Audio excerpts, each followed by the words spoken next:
Number 1. On a summer day in Rome, not far from Vatican City, 15-year-old Emanuela Orlandi, the daughter of a Vatican official, was leaving a flute lesson.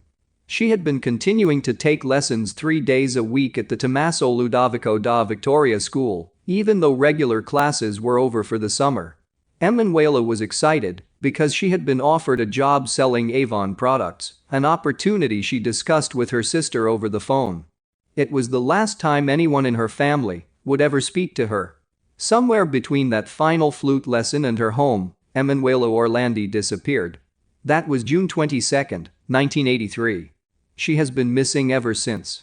3 days after Emanuela's disappearance, the Orlandi family received phone calls from 2 male callers, each of whom said they had seen Emanuela after she went missing.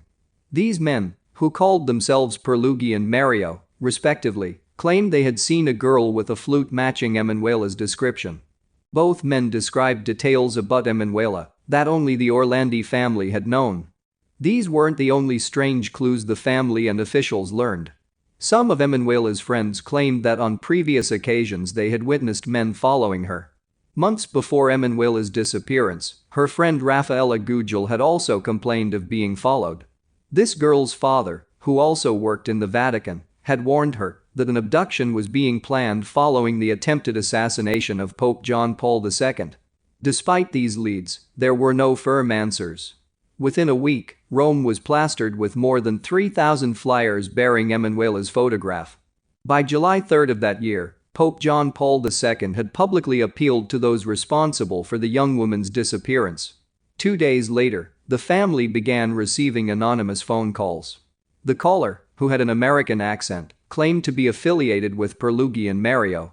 The caller claimed that Emanuela was safe, for now, and that she would be turned over in exchange for the release of Mehmet Ali Agca, a Turkish assassin who had shot but failed to kill the Pope 2 years earlier.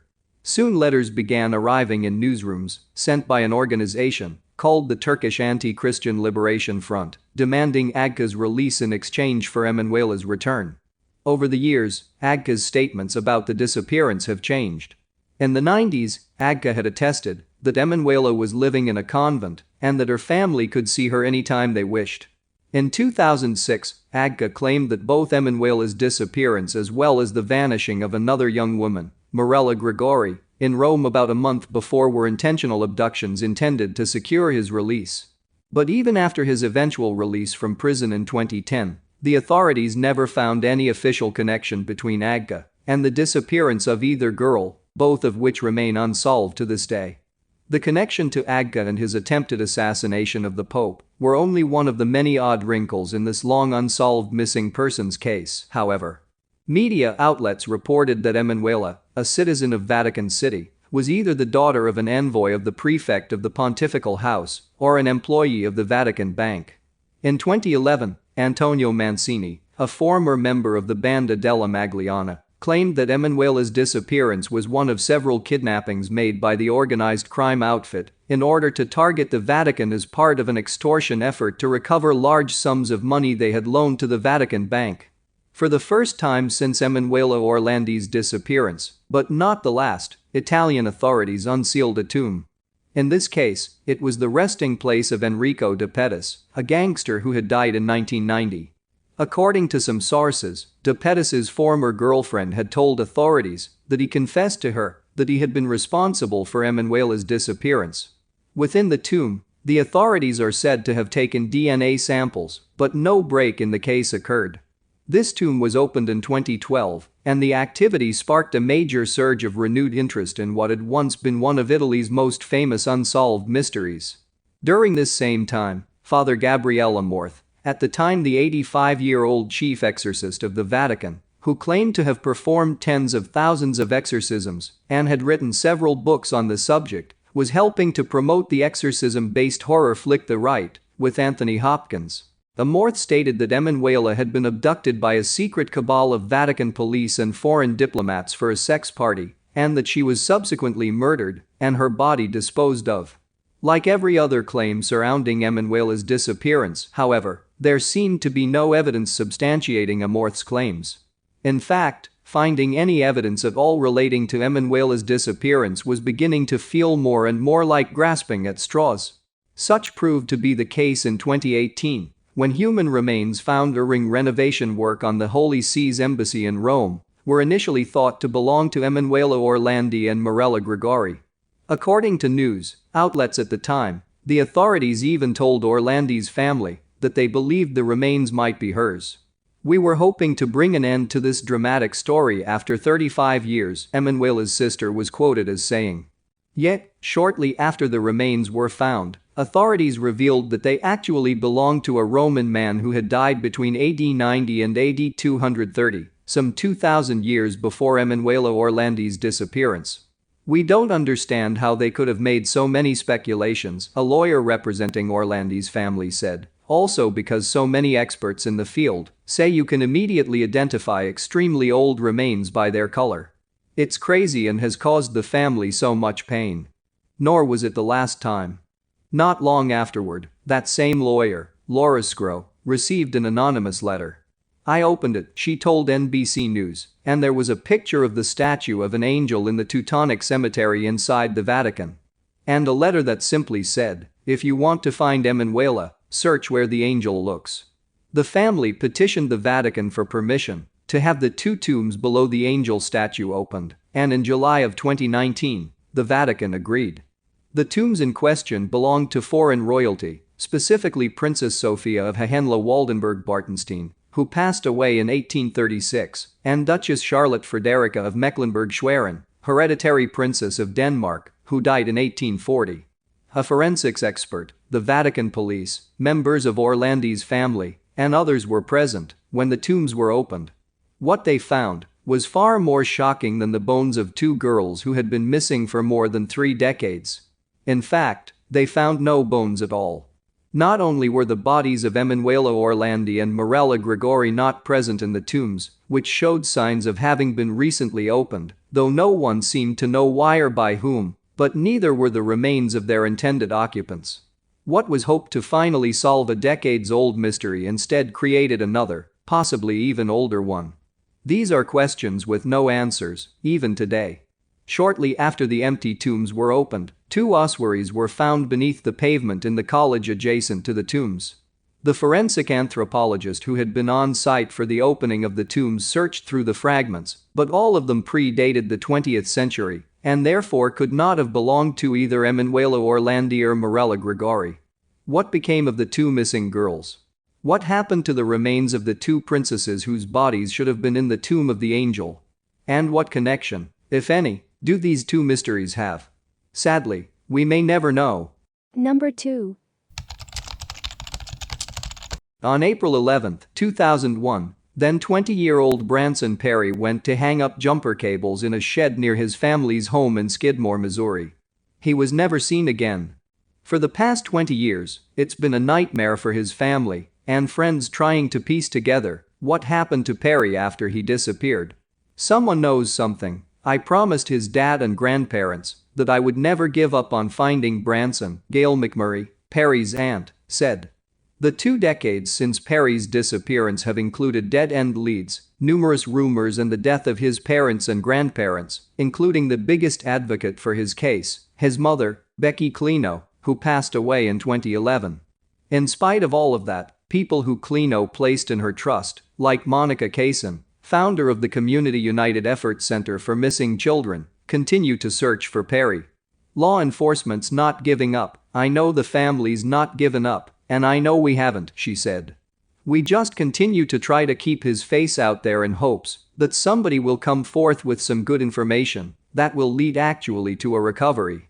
Many investigators, family members, friends and members of the press have wondered what happened to Perry on that day in 2001. According to the Community United Effort Group, on the day of his disappearance, he was with a family friend who was helping him clean up the family's home in anticipation of the return of his dad from the hospital. Perry never came back from an expected walk to a shed to return a pair of jumper cables. He left behind all of his belongings, including his van. At the Nottoway County Sheriff's Office, the case remains open. Sheriff Randy Strong has said in past reports that he believes Perry's disappearance was drug-related and foul play is suspected. There have been some really good detectives that have worked on it in the past. I know most of them from the Highway Patrol and different agencies that have come in and looked, Strong said in a previous interview. They've laid a really good foundation and I think they're on target, and it's up to us to pick up the ball and see if we can take it and finish. Throughout the years, the sheriff's office has received leads law enforcement believed to be substantial. In 2003, 58-year-old Jack Wayne Rogers was suspected of kidnapping and murdering Perry after bragging about kidnapping and disposing of a man's body in the Ozarks. He later said the story was fabricated. A tip in 2009 led authorities to conduct a 2-day excavation of land in nearby Quitman, Missouri, where they believed Perry's body was buried. No remains were found. Perry's case continually rises back to the national spotlight with the recent advent of true crime documentaries. It's been discussed on podcasts like Crimelines, They Will Kill, and Trace Evidence. In 2019, it was featured in 2 installments of the Sundance Channel docu-series No One Saw a Thing, which focused on high-profile murders that happened in Skidmore. Kaysen said that any reason for the case to be discussed again is a chance that someone may come forward to reveal what happened to Perry.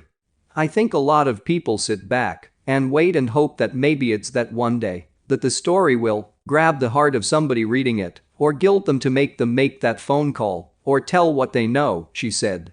There have been small attempts at closure for the family, like Perry being listed as deceased in his mother's obituary.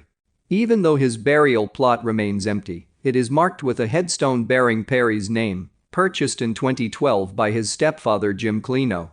Everyone involved in the investigation believes there's someone out there who knows something. The hope is that someone will let his or her guard fall and finally come forward with the truth. I don't know if there will ever be justice for Branson. With our organization, our number one priority has always been to find him. All the rest is irrelevant, Kaysen said. We just want to bring him home and bring a resolution to a nightmare that his family has endured year after year after year. Anyone with information can anonymously contact the Community United Effort Center 24-hour tip line at 910-232-1687, Nottoway County Sheriff Randy Strong at 660-582-7451, or the Missouri State Highway Patrol at 800-877-3452. Number 3. Daniel Sheppard, 19, resided on Lord Hobart Way in West Lakes, South Australia. He has a fraternal twin, Michael, and 5 older sisters who were adults by the time the twins were born. Daniel and Michael lived with their mother, Pat Sheppard. Their father passed away when Daniel and Michael were 15, leaving Pat to finish raising them alone. At 18, Daniel got a job at a powder coating factory in Wingfield, which he thoroughly enjoyed, and Michael found employment producing metal parts. Growing up in West Lakes, a suburb of Adelaide, the boys knew their way around the city and metropolitan area. Daniel did not drive and relied on public transportation to get to Adelaide's various bars and clubs. He and Michael loved Adelaide's diverse nightlife. On New Year's Eve 1994, Daniel and Michael planned to ring in the new year together with 6 friends. They started the night with drinks at a friend's home in Cheltenham between 6 p.m. and 7 p.m. The group caught the 8:21 p.m. train to Adelaide and boarded the tram to Glenelg. They exited at the Brighton Road stop and walked to Lenny's Tavern on Anzac Highway. They spent the next several hours drinking and socializing at Lenny's. At 1:30 a.m. on January 1, 1995, Daniel, Ben Silvani, and Silvani's girlfriend Desiree Layton arrived at Trave nightclub on Hindley Street. Michael and the rest of the group stayed at Lenny's. He left around 3 a.m. and took a train home alone. Daniel, Layton, and Silvani left Rave to go to a nearby pool bar called Empire. The couple left around 3 a.m. Daniel stayed and chatted with Pamela Tanner for about 30 minutes. Tanner later told the police she last saw Daniel at 4 a.m. After a night of partying, Daniel was ready to go home and headed to Adelaide Railway Station on North Terrace Street to catch a train. Upon arrival, he ran into another group of friends: Ami McNeil, Eliza Noak, Nicole Slabskage, and Nicholas Wright. All of them boarded the 4:13 a.m. train to Outer Harbor. Daniel chatted with the girls while Wright sat with other friends. Daniel told the girls he was going home. They exited the train at Alberton. Daniel reached his stop at Port Adelaide railway station at 4:35 a.m. and said goodbye to Wright. Daniel walked down the exit ramp and vanished into oblivion. The walk home should have taken only 10 minutes, but he never made it, and no one has seen him since. At 4:45 a.m., a witness known only as Carol awoke to attend to her sick daughter. Carol lived near Daniel's residence. She told Adelaide's Sunday Mail in 2018. "I'd heard someone screaming along the lines of 'I don't need a lift' and F off, and it sounded distressed, but then there was nothing but a bit of a muffled noise. The screaming startled her, so she stepped outside to investigate." Carol noticed a large square-shaped car similar to a Ford Falcon or Holden Statesman. A man sat behind the wheel. There was no one sitting in the front passenger seat, but a person with long blonde hair sat in the middle of the back seat. Carol assumed the passenger was female and thought it was strange that the car's headlights were off. Something felt off to Carol, and she wanted to report the incident to the police. However, her husband said the incident probably involved drunks as it was New Year's morning. But Carol couldn't shake the feeling that something was wrong, so she called the Port Adelaide police station mid-morning. Unfortunately, the police seemed disinterested, and Daniel's family had not yet reported him missing. Michael arrived home from Lenny's, and Daniel was not there and assumed his brother was with their friends in Cheltenham. He later called the friends, but they told him Daniel had gone home. Michael and their mother, Pat Sheppard, knew something had happened to Daniel. If he said he was going home, he would not have changed plans without letting someone know. Daniel's family began calling other friends, but no one had seen him. Pat called the police and reported Daniel missing on January 4, 1995. Police searched extensively for Daniel, but they never found any trace of him. They aggressively questioned all of the friends accompanying Daniel and Michael that night, but they checked out. 3 weeks later, police conducted a televised reenactment of Daniel's last movements, with Michael donning a blonde wig and portraying Daniel. Police received tips from viewers but nothing substantial. In April 1995, police raided the homes of several known sex offenders after receiving leads that Daniel had been seen with them. However, the raids were a dead end. Carol's strange eyewitness account on New Year's morning had occurred before Daniel's family reported him missing. She called the police again after she learned Daniel had disappeared. She was positive the person sitting in the middle seat of the mystery car was not a female, it was Daniel. He had long blonde hair and was small in stature. A detective immediately called Carol back, but he never questioned her in person, which surprised her. Years went by before the police contacted her again. A detective working on Daniel's case in the early 2000s called her and asked her to recount her story. He told her Daniel's case had taken a backseat to a high-profile case, the Snowtown murders, a string of killings between August 1992 and May 1999 in the Adelaide area. The detective told her she likely witnessed the moment someone had abducted Daniel. Carol believed he would take her information seriously. She became frustrated when a 2005 coroner's inquest came and went without anyone calling for her testimony. South Australia's coroner, Mark Johns, ruled that Daniel was dead and closed the case at the inquest. In 2018, Carol contacted Daniel's family when she came across Daniel's Facebook page they had set up to find him. At first, the Sheppard family was skeptical of Carol's account, but then checked with the police, who confirmed it. The family was upset that the police never told them about the sighting. There were a few other sightings of Daniel after he vanished. A witness said she saw a young man lying and moaning on a sidewalk near the railway station around 5 a.m. on New Year's Day. However, the man wore a light shirt, and Daniel sported a maroon shirt that night. A male witness reported that he saw someone matching Daniel's description walking east along Grand Junction Road in Rosewater between 6:30 a.m. and 7 a.m. However, this location is southeast of Port Adelaide and in the opposite direction of Daniel's home. The man was positive it was Daniel, but the police could not confirm the sighting. According to BasicTrendy.com, an acquaintance of Daniel's thought he saw Daniel in June 1997 at the Norwood Hotel. He called out to the man using Daniel's nickname, Cheesy, and asked what the man had been up to. The man did not respond. Police investigated the sighting, but could not confirm the man was Daniel. Furthermore, the man's girlfriend was present, but she did not see the mystery man. She told police the witness often lied, so his account is questionable. There have been several theories about Daniel's disappearance. He was killed by a pedophile ring, a group of skinheads, or drug dealers. Another theory is that Daniel was a victim of the family. The family were not an official group, gang, or organization. It was a group of homosexual men and transgender women who formed a network around convicted murderer and sexual sadist Bevan Spencer von Einem, based on the drugging, raping, and sometimes murder of youths and young men. Murdered victims were kept in captivity by the family for up to 5 weeks. The group's name stems from an interview a detective gave on Australia's 60 Minutes. He said the police were taking measures to break up the happy family.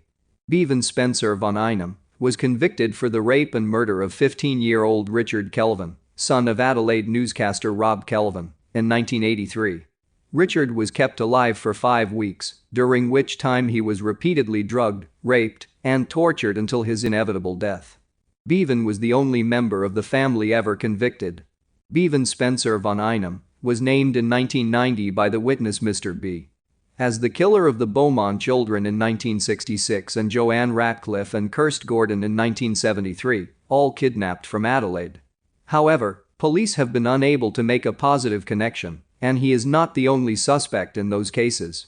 Daniel stood only 5 feet 4 inches tall and looked younger than 19, making him vulnerable to predators. Police investigated all theories but found no evidence supporting any of them. Furthermore, they believe a lone stranger abducted Daniel and that it was not a targeted attack. I agree with the investigators on this one. I think one man, in a moment of opportunity crime, abducted Daniel. However, he might not have been the only one involved. The man probably saw Daniel walking and pulled up alongside him, asking if he wanted a ride before forcing Daniel into his vehicle. I believe Carol did witness his abduction. I'm not sure what to make of the sighting on Grand Junction Road. If it was Daniel, that leaves many questions, but Daniel's family said he would never have changed plans without letting them know. So, if he intended to go home that morning, he would have gone home. What's interesting about the sighting is that Alan Barnes, a murder victim of the family, was last seen on Grand Junction Road in 1979. I do wonder about the family being connected. Many of the members are still alive today. After von Einem's conviction, did the group completely stop their assaults on young men? I doubt it. Once a freak, always a freak. Number 4. Jessica Ann Kinsey, 14, attended 7th grade at Union Middle School, about 50 miles southwest of St. Louis. She spent the Christmas holiday with her family, opening gifts and enjoying a warm meal. She received a new jacket, gloves, purse, and scarf as gifts and could not wait to show them off to her best friend. On December 26, 1995, Jessica's parents worked at home while Jessica visited her friend. At 2 p.m., she called her mother, Mary Klein, to let her know that she was staying a few more hours. She promised to call back at 5 p.m. if she would eat dinner with her friend. Jessica did not call home, and her family never saw her again. At 5:30 p.m., Klein called the friend's mother, who told her that Jimmy Hopkins, 23, picked up Jessica and that Jessica had asked her to let Klein know, but the woman neglected to do it. Klein had known Hopkins since he was 11 when he moved to Union to live with his mother, Klein's friend. Both Klein and her daughter knew him well. Klein called the Union Police Department to report her daughter missing when Jessica failed to return home and because she did not trust Hopkins' intentions with her teenage daughter. Mark Henderson told police that Hopkins paid him to drive Hopkins and Jessica to Cloverdale, Indiana, in Henderson's Aqua two-door 1994 Chevrolet Cavalier. Henderson stated that Jessica was quiet in the car's backseat and kept her head down the entire trip. Once in Cloverdale, the trio checked into the Dollar Inn Motel at 1010 N Main Street, now the Econo Lodge. Jessica and Hopkins were in room 222, while Henderson stayed next door in room 224. Henderson said he had heard a lot of banging noises coming from room 222 in the middle of the night that sounded like a body hitting the wall. He went next door and knocked. There was no response for about 5 minutes, and then Hopkins hollered out that everything was fine. He and Jessica just had rough sex. But Henderson slightly changed his story, according to Klein. He first said that Hopkins came to the door fully dressed but blocked Henderson's view of the room and would not let him inside. When Henderson awoke the following morning, Hopkins and Jessica were gone, along with Henderson's car. Henderson reported the vehicle stolen to the Cloverdale police, but they failed to enter the report into the National Crime Information Center database for more than 30 days. Hopkins told Henderson that he and Jessica were going to Niagara Falls to marry, claiming Jessica was pregnant with his child. Hopkins showed Henderson some wedding rings, one of which was his grandmother's engagement ring. A relative of Hopkins who lived in Cloverdale would give them a ride to New York, Hopkins said. Klein did not believe her daughter was pregnant and said she had a medical reason to know this was not true. On December 27, 1995, Hopkins sold the wedding rings at a pawn shop in Paris, Tennessee, 300 miles southwest of Cloverdale. About a month after Jessica's disappearance, Henderson's vehicle turned up clear across the country in Compton, California, after Cloverdale police finally entered the car into NCIC. An unidentified black male dropped the car off at a garage on January 6, 1996. The following spring, police learned that another acquaintance of Hopkins said he had last seen him with a girl matching Jessica's description. Union investigators then discovered that Hopkins worked at a yogurt shop at Sunset Boulevard and the Pacific Coast Highway in the Los Angeles neighborhood, Pacific Palisades. The shop's owner confirmed to the police that a young girl had often visited the shop while Hopkins worked his shift. Hopkins returned to Missouri alone in June 1996 and hooked up with his second wife, Anna. He refused to cooperate with Union police investigating Jessica's disappearance. In October 1996, Hopkins and his wife and her teenage brother, a reported runaway, traveled to California where the police detained them in Mono County because of her brother's juvenile status. Hopkins returned to Union again in 2004. Union detectives tried talking to him, but that led nowhere. In December 2005, the Union police chief spoke to Hopkins informally. Afterward, he told Klein that he believed Hopkins had killed Jessica. However, he could not use Hopkins' information because officers had not read him his Miranda rights. Whatever was said between Hopkins and the police chief is unknown. The Joplin Globe reported in a 2008 story that Union police did not formally question Hopkins until November 2006, when the Franklin County prosecutor had him extradited back from California on some warrants for passing bad checks in the Union area in the days leading up to Jessica's disappearance and along their way to Indiana. Hopkins denied killing Jessica. He said that he last saw her at a Hollywood hotel with a Mexican man named Capone. When police learned of the hotel's address, they discovered it was a vacant lot. Klein and the Union police believe that Hopkins killed Jessica, likely in California. But Hopkins would take the secret of Jessica's fate and the location of her body to the grave. On April 12, 2008, Hopkins, 35, shot and killed his second wife, Anna Hopkins, 30, before turning the gun on himself inside their home at 2125 S Grand Avenue in Joplin. They had 2 young children, and Hopkins had 3 teenagers with his first wife.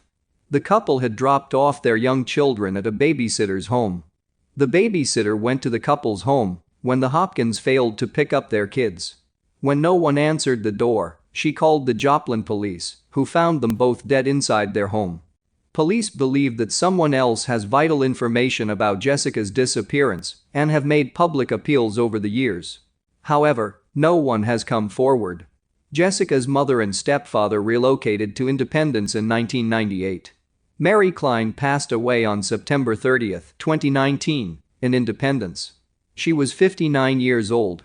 Jessica's brother, Jeremiah Jerry Kinsey, lives in Union with his family. I think Jessica left her friend's house after speaking with her mother. She might have lied to Klein about staying longer at her friend's house, but had plans with Hopkins instead. Maybe she had a crush on him. He was older, and she had known him a long time.